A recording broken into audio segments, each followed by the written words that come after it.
నామంలో మీకు శుభములు తెలియజేస్తా ఉన్నా. దేవుడు లోకమును ఎంతో ప్రేమించెను, కాగా ఆయన తన అద్వితీయ కుమారునిగా పుట్టిన వాని యందు విశ్వాసముంచు ప్రతి వాడును నశింపక నిత్య జీవము పొందినట్లు యేసుక్రీస్తు ప్రభువారిని అనుగ్రహించినని బైబిల్ గ్రంథం సెలవిస్తూ ఉంది. ఈ యొక్క సాయంకాల సమయంలో యేసుక్రీస్తు ప్రభువారు మిమ్మల్ని ఆహ్వానిస్తూ ఉన్నాడు, పిలుస్తూ ఉన్నాడు. ఎందుకు పిలుస్తున్నాడు అని అంటే, మనందరికీ నిత్య జీవం ఇవ్వడానికి ఆయన పిలుస్తూ ఉన్నాడు. ఈ భూమి మీద మనం ఉండే కాలము చాలా స్వల్పమైనది, అంతేకాదు చాలా అల్పమైనది. మనం జీవించే కాలం చాలా కొద్ది కాలం మాత్రమే జీవిస్తాం. బహుశా మానవుడు జీవించే కాలము బైబిల్ గ్రంథం సెలవిస్తూ ఉంది 60-70 ఏండ్లు, అంతకు మించి 80 ఏండ్లు మహా ఆయుష్ ఉంటే దాని తర్వాత మనం అందరం చనిపోవలసిందే. మనమందరం చనిపోయిన తర్వాత, మానవులంతా చనిపోయిన తర్వాత ఎక్కడికి వెళ్తారు? చాలామంది ఈ ప్రశ్న వేసినప్పుడు, మీరు చనిపోయిన తర్వాత ఎక్కడికి వెళ్తారయ్యా అని ప్రశ్న వేస్తే, మేము ఎక్కడికో వెళ్తాంలేండి, లేకపోతే ఇంకొక జన్మ ఉందండి, లేకపోతే కుక్కై పుడతాంలేండి, నక్కై పుడతాంలేండి, లేకపోతే ఏవేవో చెప్తూ ఉంటారు. కానీ బైబిల్ గ్రంథం స్పష్టంగా ఒక మాట చెప్తా ఉంది. ఏంటి అంటే, మానవుడికి ఒకేసారి మరణం, అంతే. దాని తర్వాత తీర్పు ఉందని బైబిల్ గ్రంథం సెలవిస్తూ ఉంది. తీర్పు అంటే మానవుడు చేసిన క్రియలను బట్టి దేవుడు తీర్పు తీర్చేవాడిగా ఉంటాడు. కానీ మానవుడి జీవితం చూస్తే, మనుషుల జీవితం చూస్తే, ప్రతి మానవుడు కూడా పాపిగా ఉన్నాడు, పుట్టుకతోనే పాపాత్ముడిగా ఉన్నాడు. బైబిల్ గ్రంథంలో ఒక రాజు ఈ విధంగా సెలవిస్తూ ఉన్నాడు, నేను పాపంలోనే పుట్టిన వాడును, పాపంలోనే నా తల్లి నన్ను గర్భము ధరించను అని బైబిల్ గ్రంథంలో ఒక రాజు చెప్తా ఉన్నాడు. మనమందరం పాపంలోనే జన్మించాం. కాబట్టి పాపంలో ఉన్న మానవుడు మరణించిన తర్వాత దేవుని దగ్గరికి వెళ్ళడం అసాధ్యం, ఆ నిత్య జీవం పొందుకోవడం అసాధ్యం. అందుకోసమే దేవుడే మానవుడిగా ఈ భూమి మీదకి వచ్చాడు.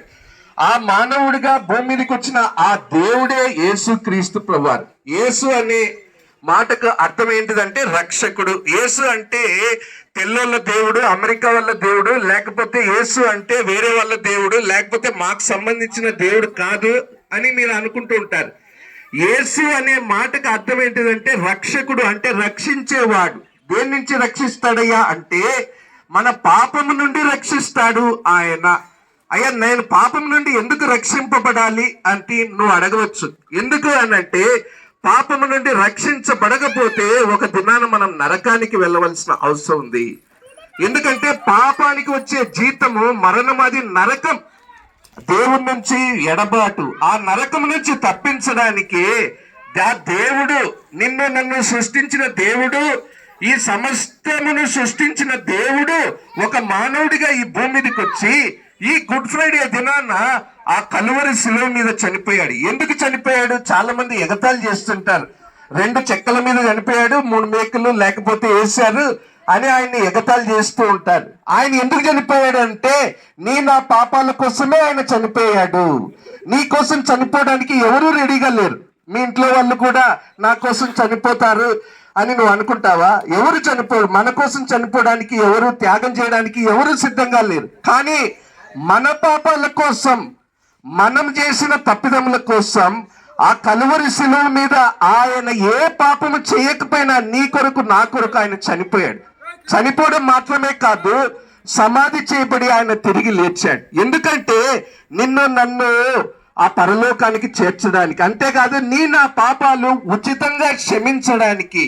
అయ్యా, ఇప్పుడు నేనేం చెయ్యాలా అంటే, నువ్వేం చేయాల్సిన అవసరం లేదు.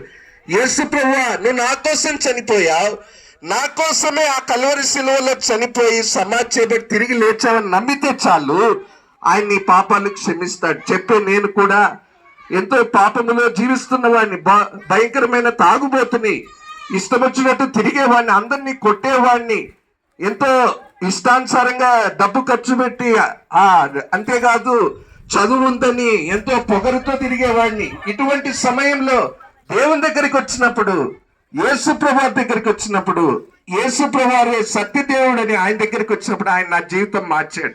అంతేకాదు ఆయన నా పాపాల కొరకే ఆ కలువరి శిలువ మీద చనిపోయి సమాధి చేయబడి తిరిగి లేచాడని నేను నమ్మినప్పుడు హృదయంలో శాంతి దొరికింది. ఆ శాంతి నీకు ఇవ్వాలని కోరుతున్నాడు యేసు ప్రభువారు. పాపం ఉన్నంత కాలము నీ జీవితంలో శాంతి ఉండదు. సహోదరుడా, సహోదరి, అయ్యా, అమ్మ, పాపము శాంతి తీసివేస్తుంది. ఆ శాంతి ఇవ్వడానికి యేసు ప్రభువారు వచ్చారు. నువ్వు కేవలం విశ్వాసం ఉంచితే చాలు. అందుకోసమే ఆయన ఆ సిలువలో చనిపోయాడు. ఎందుకు చనిపోయాడు? ఏ కారణము లేకుండా ఆయన చనిపోలేదు. నీ పాపాలు, నా పాపాలు, మనందరి పాపాలు క్షమించడానికి ఆయన ఆ సిలువలో చనిపోయాడు ఈ గుడ్ ఫ్రైడే దినాన. అదే మనం నమ్మితే చాలు, ఆయన మన పాపాలు క్షమిస్తాడు, కడుగుతాడు, శుద్ధీకరిస్తాడు, ఆ పరలోక రాజ్యానికి తీసుకుని వెళ్తాడు. దేవుడు మిమ్మల్ని అందరినీ ఆశీర్వదించును గాక. ప్రార్థన చేసుకుందాం. ప్రేమగల మా ప్రియ పరలోకపు తండ్రి, కోనాపురం గ్రామస్తులను బట్టి మీకు ఎంతో వందనాలు, స్తోత్రాలు చెల్లిస్తున్నాం. మీరు మానవులు ప్రేమించి ఈ భూమి మీదకి మానవ అవతారంలో యేసుక్రీస్తు ప్రభువుగా వచ్చారు. అందుని బట్టి మీకు వందనాలు. ఎందుకు వచ్చారంటే పాపానికి పరిహారం చేయడానికి వచ్చారు. అందుకోసమే ఆ కలువరి శిలువ మీద చనిపోయి సమాధి చేయబడి తిరిగి లేచారు. ప్రభువా, మా పాపాలకు పరిహారం చేయడానికే మీరు ఆ యొక్క శిలువ కార్యం చేశారు. అందును బట్టి నీకు వందనాలు, స్తోత్రాలు చెల్లిస్తూ కోనాపురం గ్రామస్తులను కూడా మీరు జ్ఞాపకం చేసుకోండి. ప్రభా నాయన, చదువు, ఆస్తి, ఆ అంతస్తు ఏది కూడా ప్రభువా నాయన నిత్య జీవం ఇవ్వలేవు, పాపాన్ని క్షమించలేవు.